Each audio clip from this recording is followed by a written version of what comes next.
আমরা অনেকেই এই ভাষণটা সম্পর্কে জানি না। আমরা অনেক ভাষণ নিয়ে এখন গর্ব করি। নবী করিম সাল্লাল্লাহু আলাইহি ওয়াসাল্লামের এই যে সর্বশ্রেষ্ঠ ভাষণ, এটা কতজন জানেন? বিদায় হজের ভাষণ।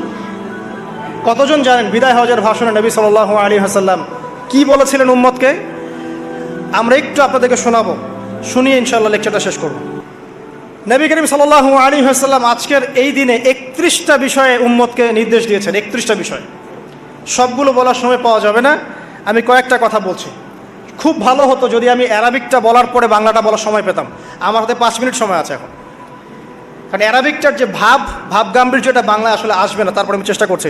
নবী করিম সাল্লাল্লাহু আলাইহি ওয়াসাল্লাম সবার সামনে দাঁড়িয়ে দীর্ঘ 23 বছর অক্লান্ত পরিশ্রম করে দাওয়াতি মিশন কমপ্লিট করার পরে সবাইকে সমবেত করে একটা হজ করলেন। হজ করার পরে তিনি গুরুগম্ভীর কণ্ঠে বলছেন, হৃদয়ের সমস্ত আবেগ বের করে দিয়ে বলছেন, হে জনগণ, আইয়ুহান নাস, হে জনগণ, আমি জানি না আজকের পর তোমাদের সাথে আমি কখনো মিলিত হতে পারবো কিনা। একটু চিন্তা করেন, সাহাবীরা সামনে দাঁড়িয়ে আছেন, নবীজি দাঁড়িয়ে এই কথাটা বলছেন, হে জনগণ, আমি জানি না আজকের পরে আমি তোমাদের সাথে মিলিত হতে পারবো কিনা। অতএব যে ব্যক্তি আজকে আমার এই কথাগুলোকে স্মরণ রাখবে, সে যেন অন্যের কাছে এই কথাগুলো পৌঁছে দেয়। হতে পারে যার কাছে পৌঁছে দেওয়া হচ্ছে সেই এই কথাগুলোকে বেশি সংরক্ষণ করতে পারবে। আল্লাহ পাক তার প্রতি রহম করুন যে আমার এই কথাগুলোকে অন্যের কাছে পৌঁছে দিবে। নবীজির ভাষণ। এরপর নবীজি বলছেন, জেনে রাখো নিশ্চয়ই তোমাদের পরস্পরের, মুসলিমদের পরস্পরের সম্পদ, পরস্পরের রক্ত, পরস্পরের এই যে জান মাল ইজ্জত, এগুলো একে অপরের জন্য হারাম। মুসলিমদের পরস্পরের রক্ত, পরস্পরের ইজ্জত সম্মান একে অপরের জন্য হারাম। এর হানি করা একে অপরের জন্য হারাম। ঠিক যেমন আজকের এই দিন হারাম, এই শহর হারাম, এই মাসও হারাম।